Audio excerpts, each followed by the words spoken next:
pasti. Loh, sampai 5 udah WA-nya. Oh, siapa itu? Penti, hobi banget WA dia katanya.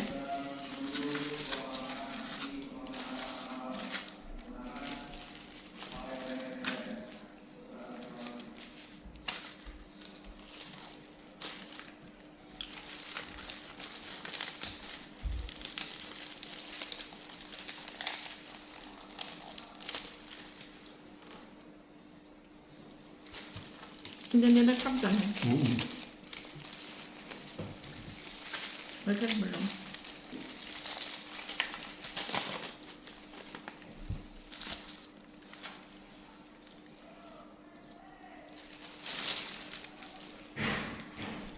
Sendoknya mana Mas Aris? Oh ini. Loh.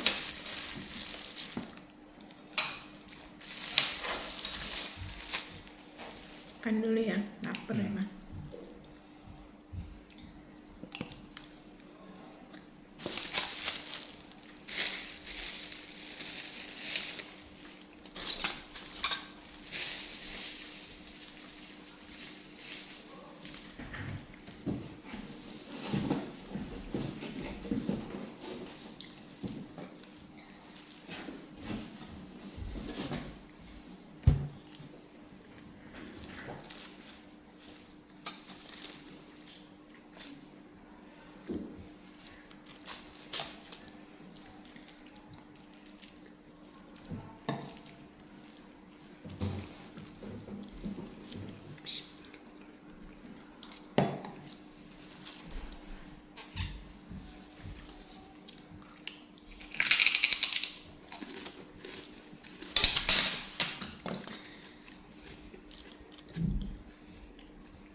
Kenapa hari ini kita diskusiin Mas, menjaga amanat dan bisnis, penting etika dan integritas. Pengen aja. Oh.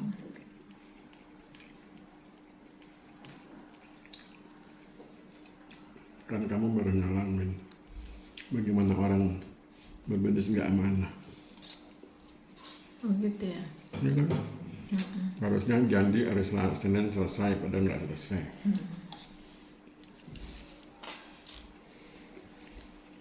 Kan nggak, berarti nggak amanah.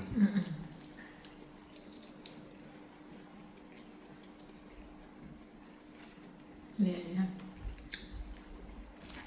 Kalau dalam bisnis penting sekali ya amanat ya. Iya. Karena kalau orang tidak melaksanakan amanat, dia kehilangan kepercayaan.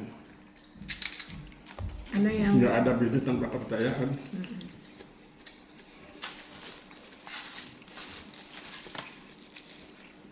misalnya bisnis kecil itu cenderung ini mengabaikan memang, Iya. mengabaikan ilmu, jadi kurang paham mereka. Nah itu kadang-kadang mereka mengeluh rezekinya kurang. Tapi ketika kemudian mereka berbisnisnya tidak amanah. Jadi bagaimana? Makanya saya suka bilang sama kamu, jangan mudah mendoakan orang, karena boleh jadi orang yang kamu doakan itu dia sedang menjalani ajab. Dia punya bisnis, bisnisnya bangkrut karena dia tidak amanah, kan dia sedang menjalani ajab. Ya. Terus kamu doakan, kan sok tahu, Ya. Dan terbaik bagi kan dia. belum tahu peristiwa sebelumnya. Contohnya Nggak usah didoakan, lihat aja proses selanjutnya. Kalau dia baik kepada manusia, biasanya dia baik kepada Allah. Kalau dia baik kepada Allah dan kepada manusia, kan insya Allah sukses. Kan rumusnya begitu. Iya sih. Kalau dia tidak baik pada manusia, kemungkinan hubungannya dengan Allah juga nggak baik. Karena kan Allah perintahkan berbuat baik kepada manusia. Kalau dia nggak baik sama manusia, nggak baik sama Allah, terus hidupnya sengsara kan wajar. Gagal bisnisnya.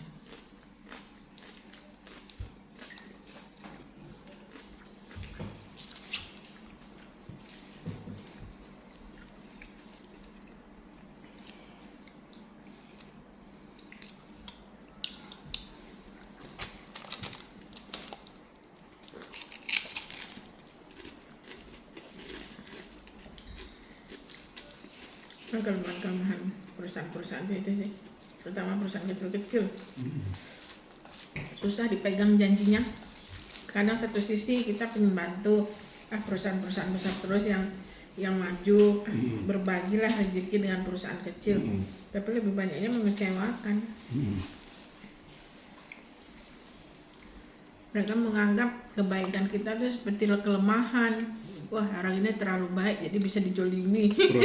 Perusahaan kecil yang baik itu adalah perusahaan kecil yang baru dibangun. Karena kalau perusahaan kecil dia baik, beberapa tahun kemudian dia akan besar dan tidak lagi kecil. Kalau ada perusahaan bertahun-tahun tetap kecil, kemungkinan dia tidak amanah. Itu ya caranya. Iya. Bisa kita lihat di lapangan. Udah berapa tahun berbisnis? 10 tahun. Terus perkembangannya gimana? Nggak ada perkembangan, Mbak. Berarti nggak amanah. Oh gitu. Karena itu kan sudah itulah ya, bisa dikelompokkan kayak gitu lah. Iya ya. kan, konsumen itu kan cerdas. Kalau nggak amanah, mana mau konsumen balik lagi ke dia. Kalau misalnya dia buka industri pagar, bisnisnya tuh bikin pagar besi, tapi selalu nggak amanah. Ya konsumen sekali datang, besoknya nggak datang lagi. Dia bikin pagar besi di tempat lain. Iya, iya sih. Masalahnya di situ kadang nggak aman. Jadi itu rumusnya. Perusahaan kecil itu hebat kalau dia baru dibangun dan masih kecil. Kalau dia bertahun-tahun tetap kecil, kemungkinan dia nggak hebat. Kemungkinan dia nggak amanah. Karena kalau dia amanah, tahun berikutnya dia sudah nggak kecil lagi. Udah menambah ya. Iya, makin berkembang. Dan si keberhasilan bisnis memang kalau amanah itu mempengaruhi reputasi perusahaan. Ya kan, reputasi itu kan kepercayaan. Hubungan pemangku kepentingan berlangsung dengan jangka panjang perusahaan ya sih. Perusahaan yang bereputasi itu berarti kan perusahaan yang bisa dipercaya. Perusahaan itu bisa dipercaya karena kontraknya sesuai. Kalau kontraknya 3 bulan bikin pagar besi ya 3 bulan, bukan 6 bulan. Misalnya sini etika bisnis sebagai landasan utama. Etika bisnis mengatur perilaku dan keputusan diambil individu dalam organisasi dalam konteks nilai moral dan sosial. Etika bisnis itu misalnya apa sih kalau kita buka perusahaan? Kalau etika itu kan berkaitan dengan adab sopan santun. Itu namanya etika. Contoh, kalau kamu berbisnis, kemudian orang yang ajak kamu bisnis itu tidak amanah. Iya. Kemudian misalnya gini, janji 3 bulan selesai, tapi sudah 3 bulan dia nggak selesai. Kalau kemudian kamu membantu dia segala macam sampai kemudian selesai pekerjaannya, berarti kamu masih memperhatikan etika, adab. Kamu tidak langsung mengambil pendekatan hukum. Kalau ngambil pendekatan hukum kan kamu langsung aju gugatan di pengadilan. Kalau dia nggak sesuai perjanjian awal. Untuk etika bisnis kayak gitu lah ya. Ketika kamu tidak mengajukan gugatan, itu prosesnya disebut proses etik, bukan proses hukum. Moral dan sosial. Nah, perusahaan itu harusnya punya etik, punya moral. Moralnya apa ya? Dia harus menjalankan amanah. Ya. Dia menjalankan amanah bukan karena takut sanksi hukum, tapi karena itulah etika, itulah moral, itulah adab, itulah sopan santunnya, sopan santun berbisnis. Ya.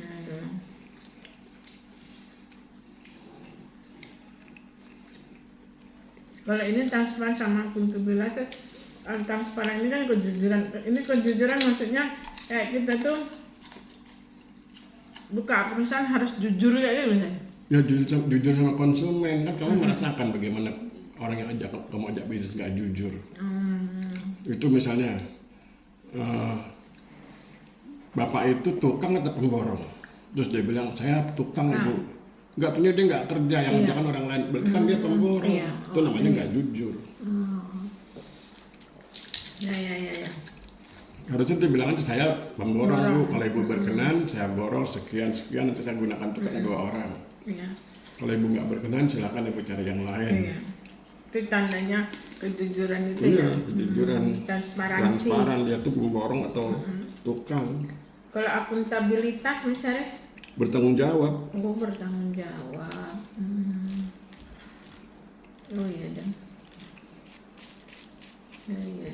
Jadi memang harus dimiliki perusahaan itu ya sama Iya. individu yang berbisnis.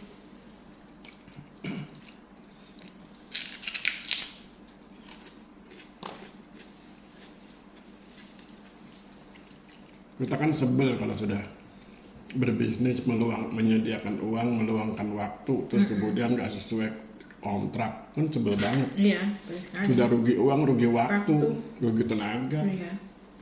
Mengganggu segalanya memang. Jadi akhirnya Makanya kalau di perusahaan besar digugat iya. sampai dibangkrutkan. Perusahaan itu ya.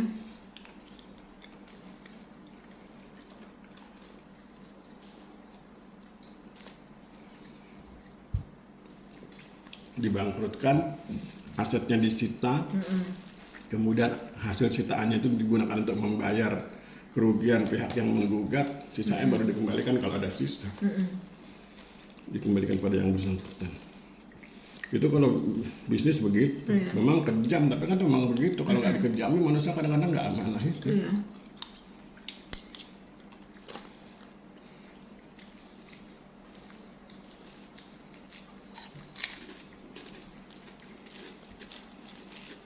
Makanya di Indonesia gampang sekali ya kalau perusahaan itu bangkrut, ada pesaing sedikit aja langsung gulung tikar. Langsung ini bangkrut benar. Karena pesaingnya mungkin amanah. Iya. Pesaingnya itu kalau misalnya dia pemborong, kalau dia bilang harganya sekian bu, waktunya sekian bulan, sesuai, kualitasnya begini sesuai.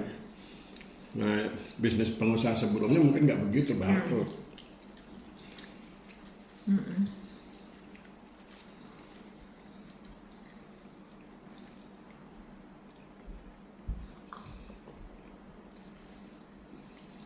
Bakal menganggap enteng si amanah itu.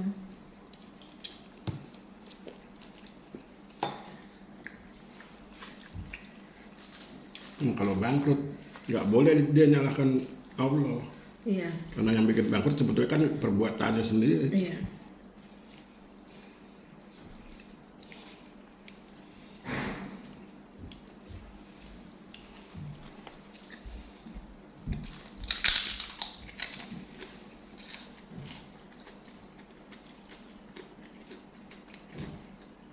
Sebenarnya bisnis-bisnis yang kecil itu kalau mau belajar pelan-pelan sedikit ilmunya bisa berkembang pesat ya. Iya. Mudah gitu loh. Mempelajari kepuasan pelanggan, gimana caranya, etika dan integritas. Bagus loh jaga amanat dalam bisnis, pentingnya etika dan integritas.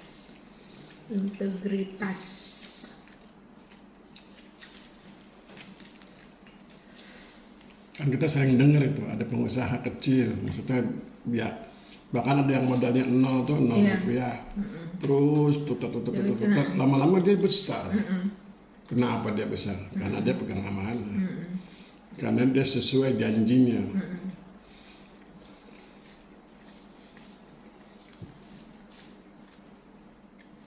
Ya, kalau gitu bisa dari mulut ke mulut ya iklannya ya. Iya. Ini bagus.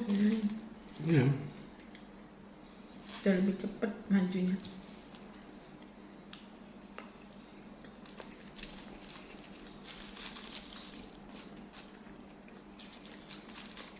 Kita kan sering tuh kalau kita pas jalan lihat bengkel terus tutup, Iya.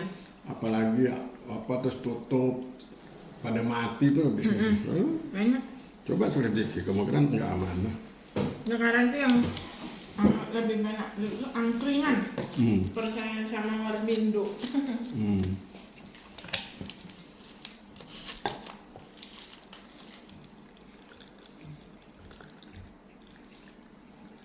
Karena kalau Warmindo kan identik ada wifi.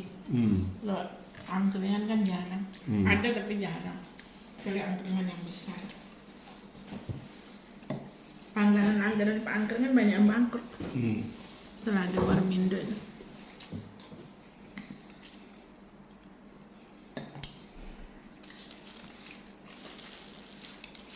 Biasanya masalah batasan orang itu bisnisnya itu sukses terus itu bisa hebat berapa tahun misalnya nggak bisa ya gitu. Itu relatif, tiap jenis bisnis beda. Beda. Tapi yang penting ada kemajuan. Ya. Makanya kalau pengen bertransaksi bisnis itu tanya, obrolkan perkembangan perusahaan. Kalau perusahaannya memang nggak maju-maju, jangan jadikan teman, jangan jadikan mitra. Kemungkinan kualitasnya nggak baik. Dulu yang menjamur itu laundry, tapi sekarang banyak yang tutup.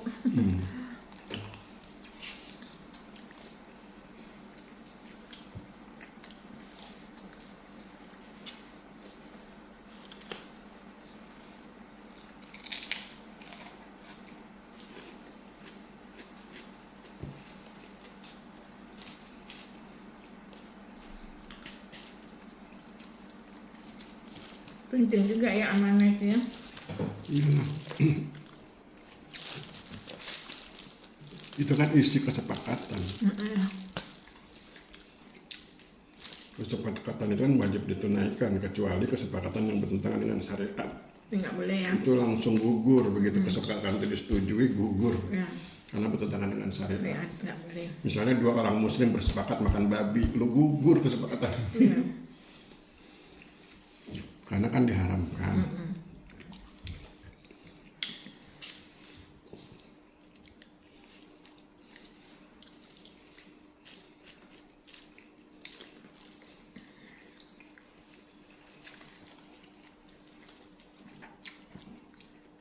Tapi kalau kesepakatannya tidak melanggar syariat, nggak apa-apa. Misalnya kayak tadi saya bilang itu, dia pengen bikin pagar, harganya sekian, jadinya sekian bulan, disepakati, oke, deal, dilaksanakan sesuai dengan kesepakatan, itu bagus. Bagus ya.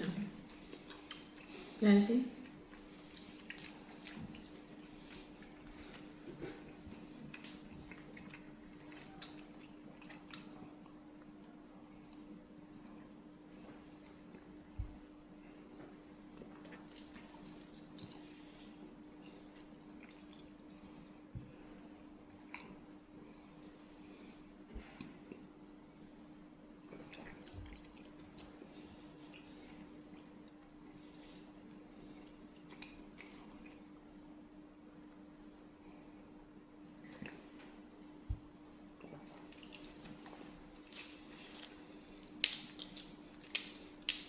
Sudah lebaran ini di jalan arah ke rumah kita di Sanggerahan itu, ada warung baru enggak? Ada. Kan biasanya kalau habis lebaran kan banyak orang buka bisnis. Ada warung kopi Oh, di sebelah mana? di dekat setelah ini Solokan Mataram. Terus bakso mie ayam itu juga banyak. Ada 2 ya bakso mie ayam yang buka. Kalau yang warung kopi konsepnya kayak apa? Kayak angkringan atau kayak warung kopi? Kayak warung kopi cuman sepi karena kan lingkungan itu kan kayaknya kurang untuk warung kopi. Sana itu lebih cenderung ke warung Indo. Orang-orang sana itu lingkungan kayaknya mungkin tutup kayaknya bulan depan. Sudah ini tuh sepi, paling sepi. Apa nama orang kopinya ya, lupa, kepo atau apa gitu. Ukurannya sebesar ruangan kerja saya ini. Iya. Oh. Sini.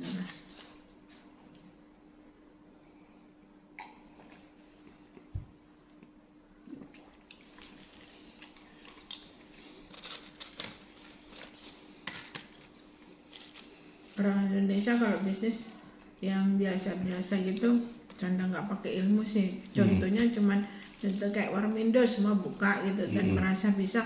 Oh kalau Warmindo kan cuma sedia mie, cuma sedia minum gitu. merasa kayak gitu. Padahal kan semua pakai ilmu. Jadi kadang tahun ini ada warung muda, tapi tahun depan udah nggak ada. Udah habis kontraknya. Tuh kayak bisnis Madura itu cocok deh. Cocok sih. Menjamur tuh, lagi menjamur bener ya.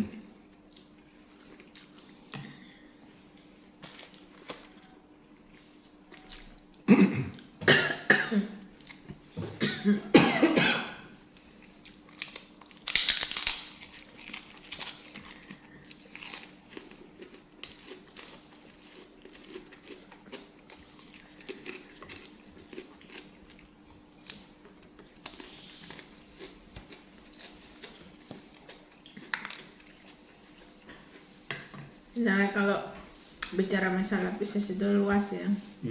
Karena kan ilmu bisnis itu setiap saat berkembang gitu loh. Perkembangannya lumayan menarik. Apalagi untuk sekarang. Orang kan sibuk, jadi semua bisa dibisniskan. Ya.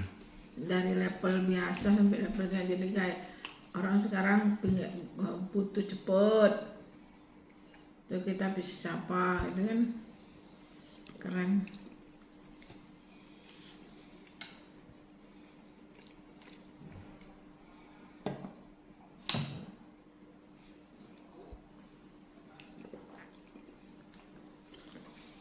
Tapi kenapa ya kalau bisnis yang besar itu masuk langsung bisa membunuh bisnis kecil. Tapi kalau bisnis kecil masuk itu kok nggak bisa Mas Haris? Nggak bisa apa, bunuh bisnis besar. Kenapa bisa? Padahal kalau dipelajari kan bisa, misalnya dari kecil bisa bunuh yang besar Mas Haris. Ya kan waktu dia membunuh dia harus sudah besar dulu. Kan kayak semut kecil itu kan kalau itu banyak misalnya. Oh iya kalau banyak dia bisa bunuh ya. Jadi ketika dia membunuh yang besar dia sudah besar. Jadi gitu bukan ya. bukan bisnis besar dibunuh bisnis kecil, tapi bisnis besar dibunuh dari bisnis yang lebih besar. Oh lebih besar ya. Dari bisnis dia yang kecil itulah tadinya ya. Tapi dia harus besar dulu ya. Tapi sebetulnya kan filosofi bisnis itu bukan saling bunuh, tapi saling kerjasama. Aslinya gitu. Itu filosofi itu artinya berpikir indah, berpikir benar. Gitu. Kalau saling bunuh itu perang. Perang dalam pengertian bisnis ya. Tapi kalau di bisnis kita punya saingan terus menghadapinya gimana? Ya kita tetap bisnis meningkatkan kualitas. Kalau orang kemudian datang ke kita meninggalkan dia kan bukan salah kita. Tapi kalau kita membunuh itu beda lagi. Kalau kita membunuh kita hubungi distributor barangnya, jangan kasih dia barang, itu membunuh. Nggak Tapi boleh. kalau menghadapi saingan Mas Haris? Iya, saingannya itu meningkatkan kualitas.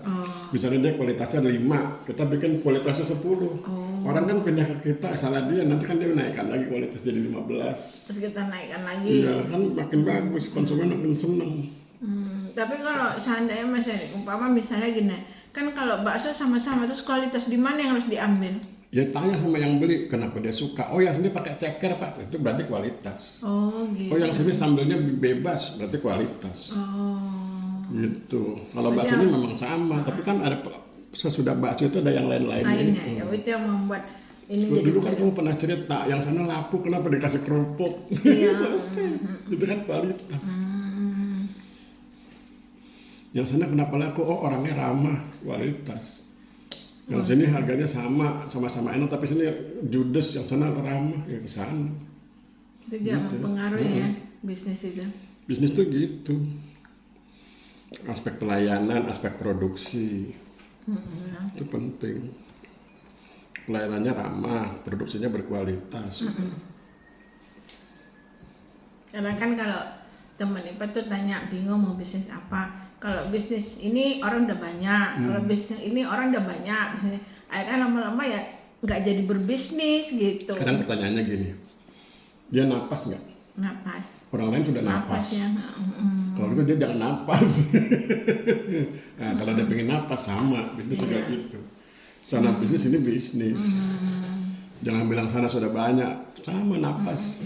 kamu napas nggak napas? Sana sudah pada banyak napas, masa kamu napas juga? Kalau kamu berhenti napas dulu. Ya gitu ya. Nah, kalau semua sudah banyak kan, pakai rumusnya itu, bikin yang beda. Harus berbeda ya. Bedanya dalam pengertian positif, bukan beda dalam pengertian jelek. Iya. Beda dalam pengertian jelek tuh gini, di sana baksonya bagus, pelayanannya bagus. Bikin yang beda gimana? Jangan pakai mangkok. Langsung seduh di tangannya. Itu sensasi benar ya. Itu sensasi masuk koran tapi kan langsung bubar. Langsung sama hukumannya. Jadi langsung dituangi bakso di tangan konsumen. Ya, memang ini sih ya. Bisnis harus dipelajari. Pertama hidup kita harus cerdas. Nah, seperti yang dibilang Rasulullah itu loh, yang sering dicontohkan Rasulullah. Fatona amanah sidik tablik, cerdas, hidup itu harus cerdas. Sesudah cerdas baru amanah. Tuh udah gitu jujur, udah gitu informatif. Itulah bisnis ya. Itu bisnis. Itu Rasul sudah ajarkan gitu. 4 itu yang dipegang ya. Jadi kalau mau bisnis harus Fatona, harus cerdas. Cerdas tuh gitu, lihat situasi. Seperti yang kau bilang, ya sana bangkrut, gak pernah survei. Dia bisnis bubur kacang hijau, tapi ditanya sebelum bisnis bubur kacang hijau kan sudah pernah makan bubur kacang hijau belum pernah. Sudah nggak tahu selera. Harusnya kan kalau sebelum bikin bubur kacang hijau kamu jalan-jalan jajan bubur kacang hijau yang agak enak di sebelah mana. Oh ini agak enak harganya sekian. Nah dari hasil datamu itu namanya survei. Kamu kemudian bikin keputusan, oh saya bikin bubur kacang hijau seperti ini dengan harga sekian. Iya bisa gitu. Itu kan cerdas, amanah. Kalau orang bilang, Mas, misalnya beli makanan gitu ya, misalnya apa, teh panas, bikin panas, kamu kan sering ngalamin itu, suruh bikin panas, dia malah bikin agak kukunya apa gitu, nggak enak, nggak panas, nggak dingin, nggak nyaman kan, nah itu berarti kan nggak amanah, gitu, apalagi sidik, jujur itu ya, berkaitan dengan amanah itu. Ya kadang kan gini di tempatnya biasa tapi harganya yang kayak menengah ke atas. Jadi tempatnya biasa, ST biasanya 3.000 tapi dia ngasih harganya. Kalau jujur pengalamanmu yang beli obat itu harganya cuma 77.000. Tapi sama si pelayan dijualnya 100. Padahal sama perusahaannya dijualnya cuma 77.000. Yang sebagian diambil sama pelayan. Itu tidak jujur. Gitu. Kalau tablik itu informatif itu artinya kamu kasih informasi ke masyarakat kayak kamu sering bilang wah ini baksonya enak, ada tulisannya, ada gambarnya, ada tulisannya, bahkan ada yang lebih bagus ditulis kandungan gizinya. Bubur kacang hijau ada gambarnya, ada keterangan bubur kacang hijau, ada kandungan gizinya tuh, protein sekian persen, orang kan terkesima itu. Memang sekarang kalau bisnis kita berikan ilmu kesehatan, itu orang lebih senang. Tapi misalnya kan kalau di Islam, Allah kan bilang di Quran itu, setelah engkau mengerjakan sholat, bertebaran di muka bumi, sebut nama Allah sebanyaknya, engkau menjadi beruntung. Itu kan konsep bisnis itu, mencari nafkah. Terus banyak hal sebut nama Allah itu ada 2 makna. Makna pertama berzikir, makna kedua berbisnis versi Allah. Berbisnis versi Allah apa ya tadi? Fatona amanah sidik tablik. Oh yang itulah ya. Iya. Tapi kenapa kenyataan di lapangan kadang masyarakat kan kita menganggap kan orang sholat otomatis sudah tahu itu, sudah ngerti, sudah inilah kita menganggapnya kan begitu. Tapi tidak dipungkiri ke lapangan kan kadang Cina lebih unggul Mas Aris bisnis dibandingkan kita. Itu di mana salahnya Mas Aris? Ya salahnya mungkin kita nggak bisa seperti mereka, misalnya gini loh. Orang Cina itu hemat, dalam pengertian hemat gini loh. Kalau dia misalnya untung 10, dia bisnis misalnya omsetnya 100, untungnya 10, jadi dapatnya 110 misalnya. Itu yang 10 itu paling nanti yang dikonsumsi cuma 2, yang 8 sebagian diputar lagi untuk memperbesar bisnisnya. Kalau masyarakat kita kan cenderung nggak begitu. 110, 100 itu, yang 10-nya itu dihabiskan. Nah itu. Dan, jadi intinya mereka hemat lah ya. Dan tapi sebetulnya sekarang kita nggak bisa lagi bilang suku etnis, nggak bisa lagi karena banyak juga Muslim yang sukses dengan cara begitu. Jadi bukan masalah etnis, bukan masalah suku, Masalahnya adalah yang bersangkutan itu berbisnis dengan baik atau enggak, berbisnis dengan cerdas atau tidak cerdas. Tidak cerdas yang tadi itu, bahkan lebih bego lagi kalau untungnya 10 dia ngambilnya 20. Soalnya kan di lapangan tuh kalau unsur-unsur ini memang nggak etnis, tapi kayak ini udah terbukti Indomaret jadi kayak menjamur, sukses. Alfamart juga begitu. Tapi kalau yang Indonesia yang buat ya kayak Madura lah sekarang kan persaingannya itu ya. Tapi kan tidak sesukses seperti Indomaret gitu. Madura belum bisa dibanding. Jadi gini loh, teknik membandingkan itu harus apple to apple. Harus yang setara. Indomaret sudah berkembang sejak kapan? Lama. Madura baru ya. Madura kan baru, jadi nggak boleh dibandingkan. Harus yang setara lah ya. Harusnya diapresiasi itu dihormati. Dihormati sebagai sebuah ikhtiar ekonomi, dihormati sebagai sebuah ikhtiar bisnis, bukan dibandingkan dengan yang besar kemudian direndahkan.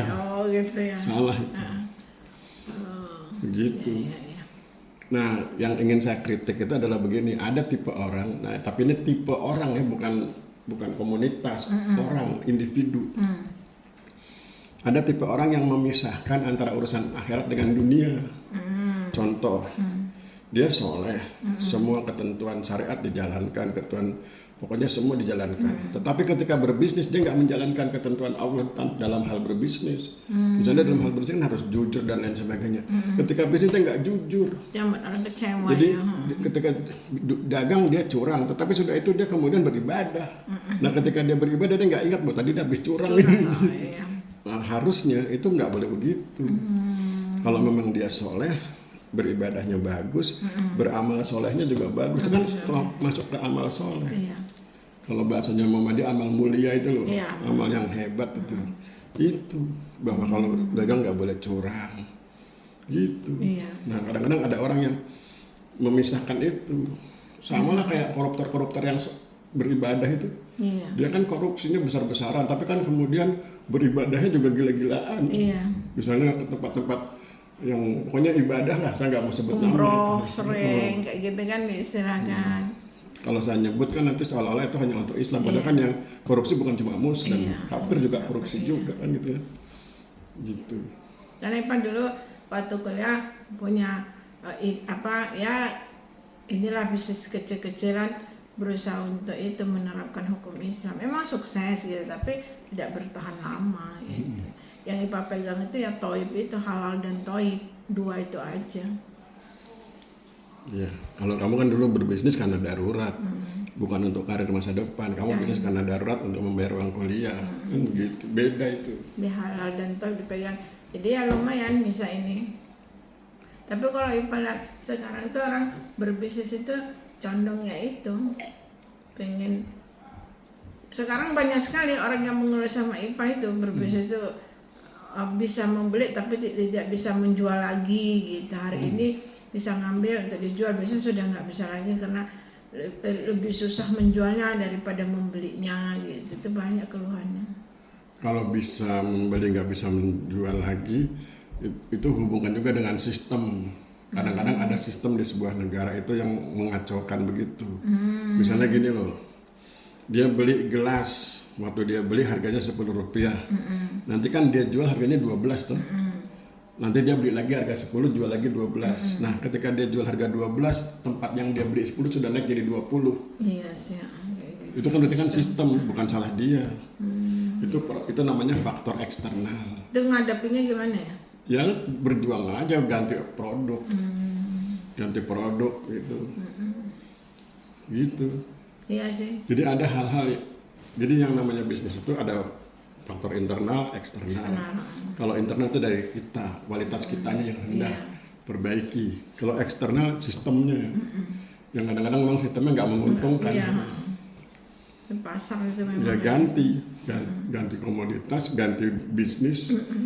Ya, seperti sekarang kan sangat mengerikan itu kan TikTok tuh loh. Kadang kan kalau kita beli yang tidak di TikTok mahal tapi di TikTok murah, kok bisa kayak gitu itu. Wah itu sudah dijelaskan sama Mardigo Wowi kok. Ya. Bahwa sebagian besar produk yang dijual online, bukan sebagian besar, sebagian produk yang dijual secara online itu dibeli dari Cina. Nah di Cina kan memang dibanteng harganya karena dia yang penting dapat devisa, dapat dolar. nanti dolarnya itu masuk ke negara Iya. dia diganti renminbi Iya. 3 kali lipat nilainya dari dolar Iya. itu kan bisnis dalam pengertian itu politik dagang ya kan? Ngeri sekali ya. Ya makanya saya bilang kalau yang kayak gitu diantisipasi dengan pindah Tidak. bisnis lain. Gitu. Dan kalau kita memang cinta tanah air ya beli produk Indonesia. Bisa ya. Itu kalau kita cinta tanah air, tapi kalau kita sebenarnya cinta tapi duitnya terbatas ya sudah silahkan beli dulu nggak apa-apa. Iya. Silahkan beli produk Cina dulu karena kamu belum mampu beli produk Indonesia. Tapi nanti kalau kamu sudah mampu membeli produk Indonesia, beli produk Indonesia karena itu cinta tanah air itu di situ. Iya. Oke. Oke, ajan.